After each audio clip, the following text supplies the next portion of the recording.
Welcome back to NRL Fantasy Analysis, guys. We had a tough game with the Tigers and the Warriors. If anyone watched that completely, wasn't fun if you owned some players on the left side for the Warriors, especially Rocco Berry.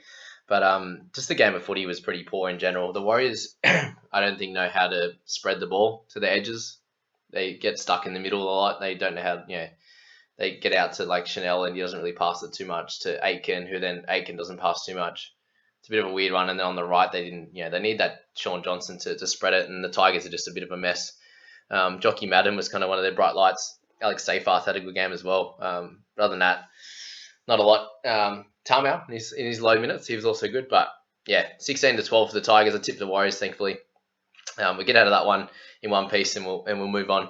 But Offhang Gowie's playing some big minutes, surprisingly. Averaging 45.7 at a very awkward price point. He'll be over 500 this week. But yeah, some big minutes for him, which was strange. But yeah, well done. With 60. Lucy Leilua at 56. So he's came off a 50 and a 56 now after his low one. So happy with that. A couple of turnover tackles was good for him. If you own him, just keep holding on to him. Seyfarth was the interesting one, and he played really well. 47 tackles. Why can't Tuolangi get this when he plays? Anyway, if you hold on to Tui, hopefully he gets that spot back. But Seyfarth was good. Lukey Brooks with his 50, so pretty standard when he runs the ball. A few offloads, kick meters, solid. He's always around that 50 mark. Tamau obviously was great, but yeah, too awkward a price. Joshy Curran snuck up in updates, so got up to 48, which was good, but 66 minutes was about the norm for him. Just lower tackle numbers this week. A few attacking stats without anything crazy, and that's what you're going to expect. He's still averaging 60 for the season, so if you picked him up from the start, awesome. If you picked him up in this last week, then a little bit annoying for you, but yeah, you'll cop the 48s rather than a 30 or an injury, for example. Jockey Madden, if you decide to pick him up, he has 3 weeks in the team, right? Probably didn't expect him to hit 48s, but he had a very perfect game. Just had the one missed tackle. From the 16 makes, had the try assist. He ran the ball for 168 meters, which was really cool. So he definitely has some talent. And he was going to make a little bit of cash over 3 weeks, but then the question was, what were you going to do with him after? You're kind of banking on an injury or something, or Brooks getting dropped or something like that, because Hastings has played pretty well, so you wouldn't drop him. But that's that. Anyone that owns Wade Egan, there is 1.2% of users. How many picked up Madden? Yeah, not many. So yeah, I didn't speak about him too much. I was personally interested a little bit, but I was like a Tigers player, 270k. He's not basement. 3 weeks. Ugh, yuck. Wadey 46 in his times. He was okay. Aiken was having a really, really nice game. Just absolutely no attacking stats, no tackle busts, no offloads. Just obviously that one try, which is a really good pickup actually. So 45 for him. Again, you're making a little bit of cash. You get him at a price of 43, and he's averaging 47. So okay without being spectacular after his first really good game. But you keep holding him. He's got that nice dual position.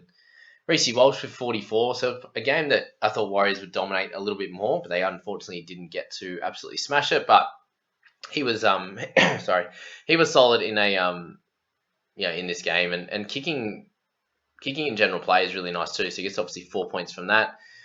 Just adds up all around the park. It's a nice line break, so a bit of everything, and he's going to average somewhere around that 50 mark, I'd say, for Reece, and probably going to be a pickup at some point through the Origin period.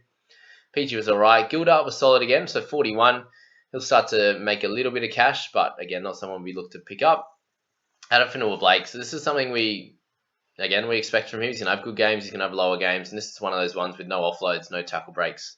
He was solid around the park, but just not damaging like he was in the last few weeks, so that's that. Stafford Toa, so he was really cool. 38 in his time, so line break and 10 tackle breaks. That would have been nice when they were 3 a pop, but yeah, he was really cool, and I think he should keep his spot. He had a great game overall. Joshy Little with 34. It's only 48 minutes for him. He's going to lose some cash if you own him. There he is. There's 0.1%. If you're one of those guys out there, then get rid of him because Simpkins going to take a few of those minutes. Logie won't be an option anytime soon. He's going to hemorrhage some cash for a little bit. Stefano Utoikamano, poor fella. You see him trying to hobble and get to the wing there. He was in some strife, but it looks like he'll be out for a little bit, whether it's syndesmosis or something like that.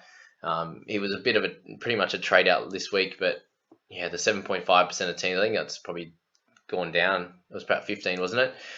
For those guys that own him, it will go down to about 520k, and he's a good target to downgrade or upgrade next week. Unfortunately, just hasn't lived up to what he showed at the back end of last year, which can happen, that's for sure, and a little bit annoying. Garner played the centers, so yeah, again, it'll be interesting to see what happens with Kelman next week.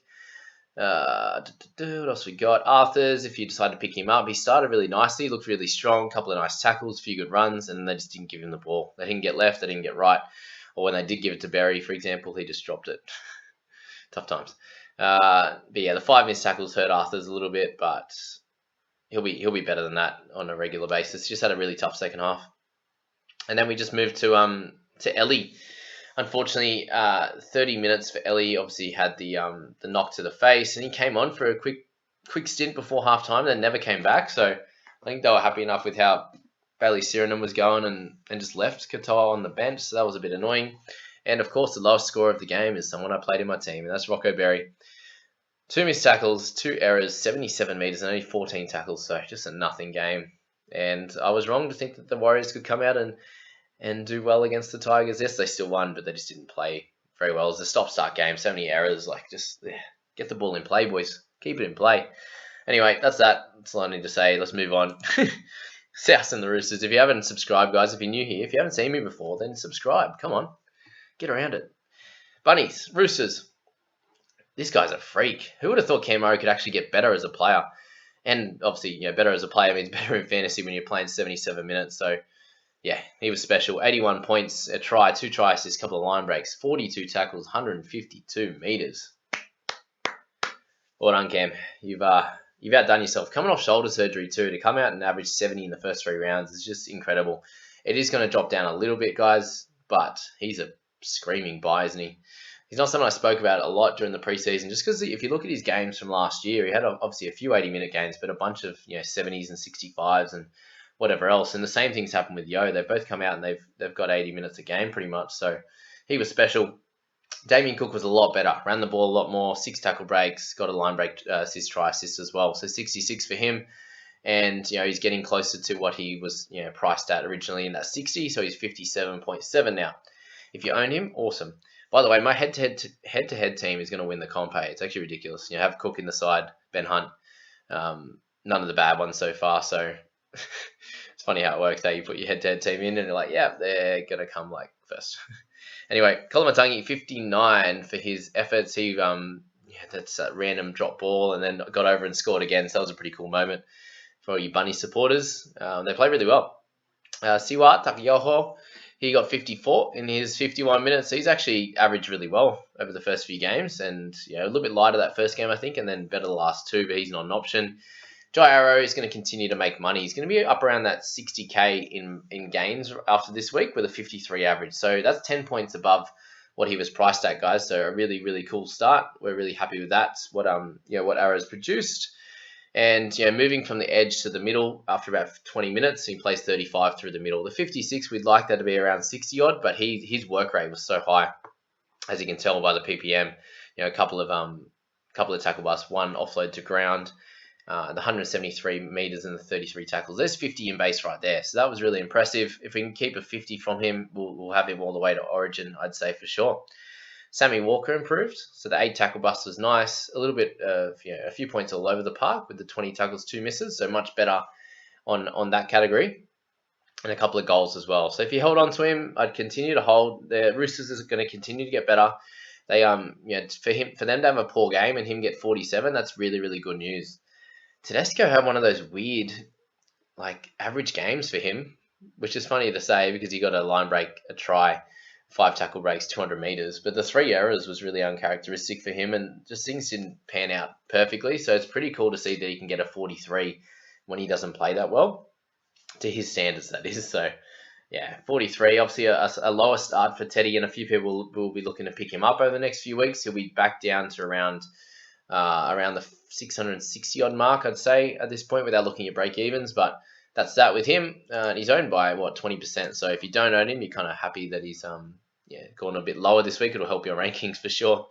Nani Butcher with 43 in his time on the park. Just not really any running meters, 29, which is really strange. Again, it was an odd game for the Roosters, just not playing that well overall. But this was really helpful for Billy Smith, for example. He got 8 tackle breaks, 160 meters with a line break. So if you held on to him, you're going to start to make a little bit of cash over the next few weeks, hopefully, if you can get back to some decent scores. But yeah, he actually looked pretty solid. And we know that if you're a player in general, you're going to be more comfortable after a bit more time on the park. And with he's had 3 games now without getting injured. That just feels so good. So happy days for Smithy. Radley with 40, Latrell with 37, Connor Watson with 37, Keary with 37. All real average games for them. Latrell's going to lose a bit of cash. Watson is a slight worry that he's not going to run the ball as much out of dummy half because he's. I'd be hoping for him to get 50 minutes through the middle, like he, when Verrills comes back. So just be aware of that. Or Watson, he has to make a lot of tackles, unfortunately, to get a high score. He's probably a hold, but if you're looking to go to Cleary or something, you could probably use him. Radley's definitely someone to move on just to that price. He's just an awkward position. He's not going to be a keeper. Cleary, not many people have him. 3.7% have him, so he's a bit of a pain. He's going to keep hemorrhaging cash. He's probably one to move on and maybe pick up later in the season, I'd say. Manu had a really good game, but still only 36. Again, his price is going to keep dropping. He might be an option at some point down the track. Walker, if you have him, got to get rid of him. He's playing all right without scoring anywhere near good enough. Remember last year how many try assists he had? So that was what you were paying for. If you got Walker, that's 5% of people that have him too. So be aware of that with him. Crichton, I hope a lot of people got rid of him. There's still 8% that own him with that 25 in 36 minutes. So if he gets named on the bench again, he has to move on from his side. He's going to lose a couple $100K unless he happens to get some bigger minutes through an injury or something. But yeah, poor Gus, he's been moved to the bench and a couple of penalties, 4 missed tackles, just not great for him without the attacking stats. Campbell Graham, after that awesome second round, both rounds were pretty strong. He picks up a 24, and same with Jackson Paulo there. So 24 for each, and just, not much in a side that did really well, unfortunately. So that right-hand side wasn't too strong.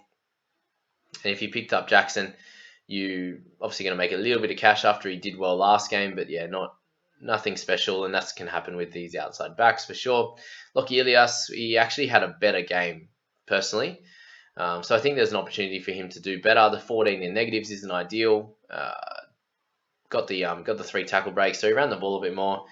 I think he'll improve. He's someone that you can hold. You can just move on is fine as well. Fletcher Baker with the lowest score, so again, something to worry about in these Roosters teams, similar to what happens with the Panthers. Like if you've got some really good big middle forwards, you only need these guys to come on for 15, 20 minutes, whether it be Spencer Leniu, Fletcher Baker. So a bit of a pain if you brought him in. And Silva Havili, if you have him as well, he's not going to make you any cash, unfortunately. So that's the 2 games, guys.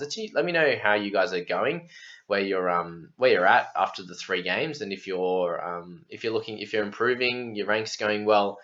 Let me know in the comments, and please like and subscribe. I really appreciate that, and thank you all for being here. Good luck and enjoy the Saturday games, guys. See you later.